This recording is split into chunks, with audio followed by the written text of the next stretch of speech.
Yo, what's up, my phantoms? We are back with another Q&A video. You guys like the first one, and we are back with some more questions. This first question comes from O2 Does the Most. Why do you play video games?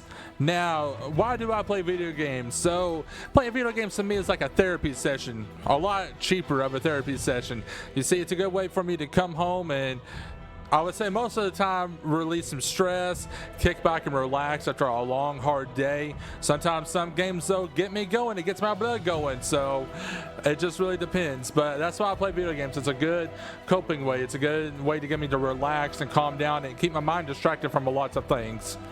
Next question comes from Lopsided Gaming. If you could erase one game genre from existence forever, which would it be and why? See, that's a tough one because I'm a big action and adventure type shooter, and all those. Like, if you erase action games, I'm afraid you're erasing like shooter type games. So, as much as I love these types of games, I'm gonna say probably sports games. Now, the main reason for that, they are fun. Like I said, Madden's fun, NBA's fun, stuff like that.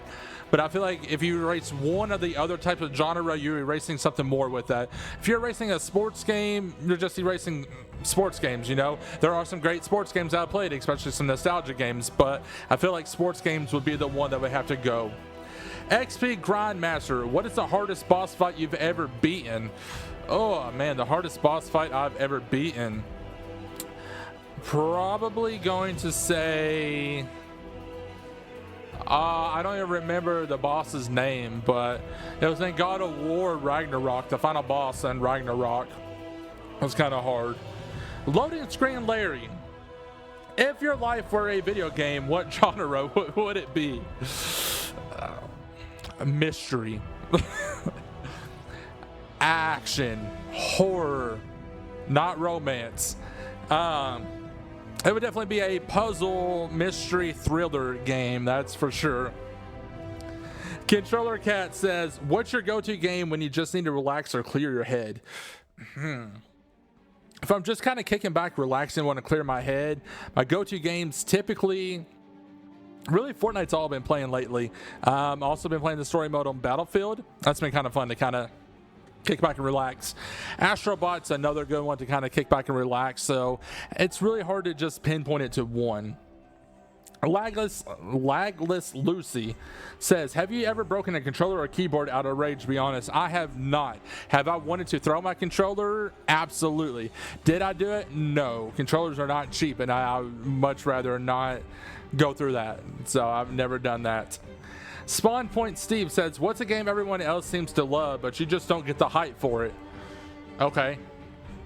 The Fallout series, the Skyrim series, like the whole Oblivion series. Like, I mean, I played them, but I'm just not huge on them. Like Fallout, same way with them. Like those types of games, I'm not big in. A lot of people praise it and all that.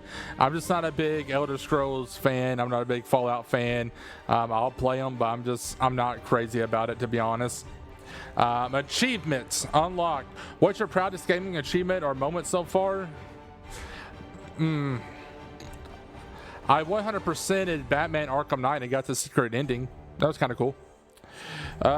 Endless Life. Do you prefer big AAA games or smaller indie titles, and why? So big AAA games are going to typically have a more budget, which means that they put more work into a game sometimes. But I've played some smaller indie titles that were fun, but I'm going to say probably big AAA games. Save File Sam, if you could live inside of one game world, which would you choose? Oh man, definitely not GTA. Oh man, like, do you get that person's ability? Like, if so, Spider-Man, so that way I can become Spider-Man. But if you don't get that person's ability, something cool, you know, like Minecraft, Astrobot. You know, I don't play Minecraft, but you know, to live inside that world and stuff like that, I feel like it'd be kind of nice. Patch Note Poll, how do you feel about modern gaming updates and microtransactions? Are they ruining games? So modern gaming updates, it's okay to a point because, you know, they're bringing more content and stuff like that. I remember back in like most of the PS4, PS3, all that stuff, you just pop the disc in, play it, and didn't really have to worry about updates and all that stuff. Now it feels like there's an update constantly.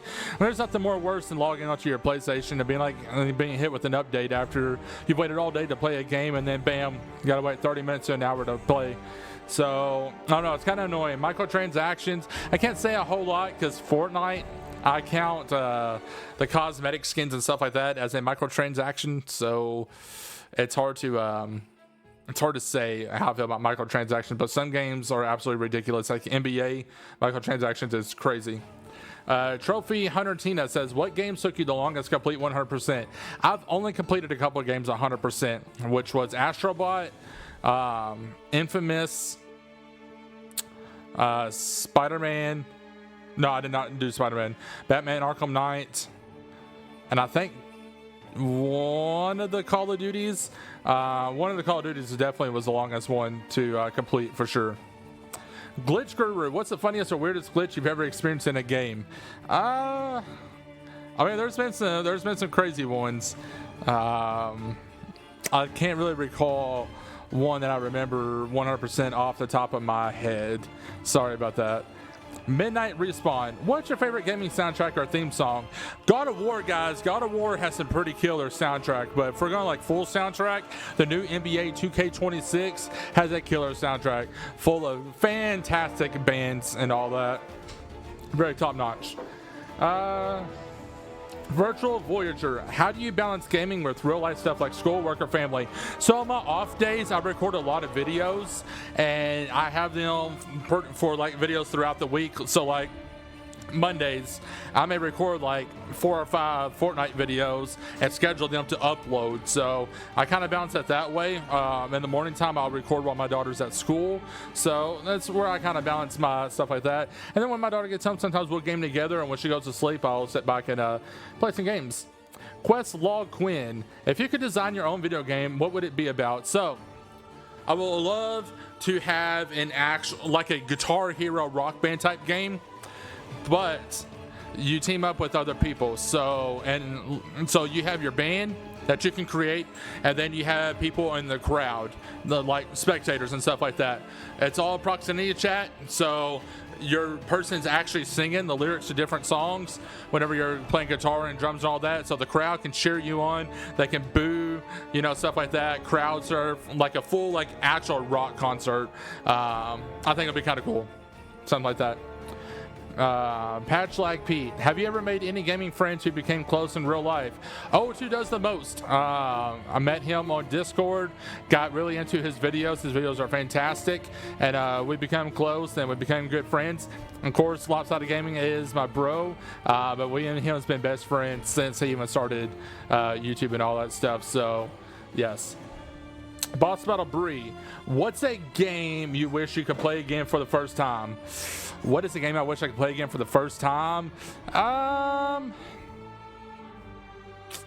Man, it's nothing like Call of Duty Modern Warfare 2. You know, that the story, the campaign, all that stuff was fantastic. God of War, Spider-Man, you know, stuff like that was absolutely top notch. So,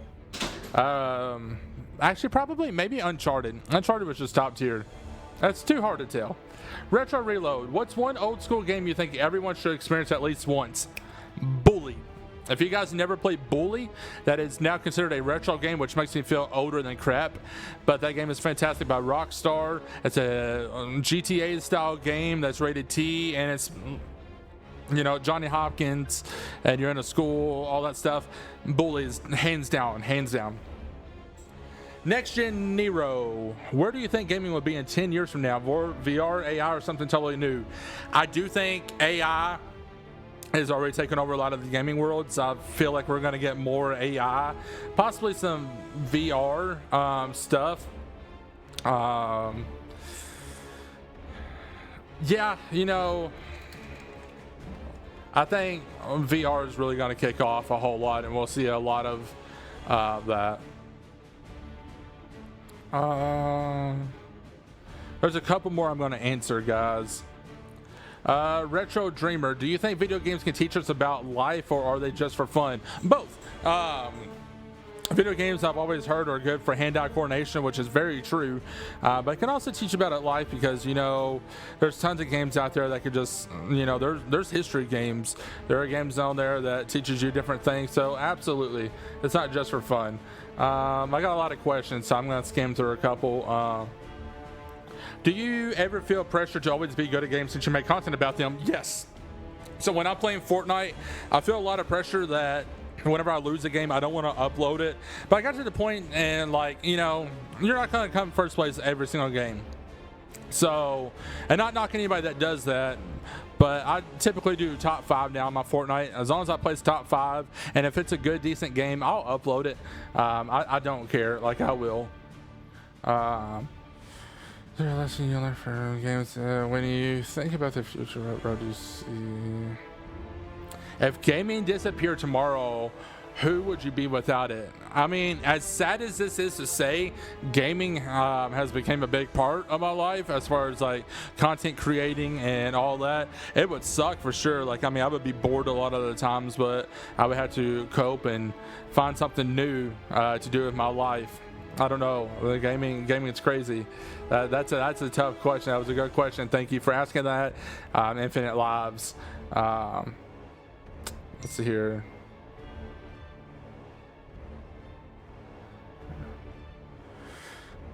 Save Point Sage. Last question. That was a good one. What game story or character that mostly hits you the hardest? Joe in The Last of Us 2, whenever he got beaten to death, was a very hard one. Harry's death in Marvel Spider-Man 2 and Aunt May's death in Marvel Spider-Man 1 were both very gut-wrenching, hard-hitting, because it made you get so close to those characters and feel for those characters, and then bam, they die. So it was definitely gut-wrenching. It was a hard one and sad. So, but yeah. Anyways, guys, thank you so much for your questions. If you guys want to ask me more questions, you can on this video, and I'll type out my answers. I do plan on making a part 3, since I do got tons more questions to answer. But thank you guys so much for watching. You guys are amazing as always. Much love. Peace.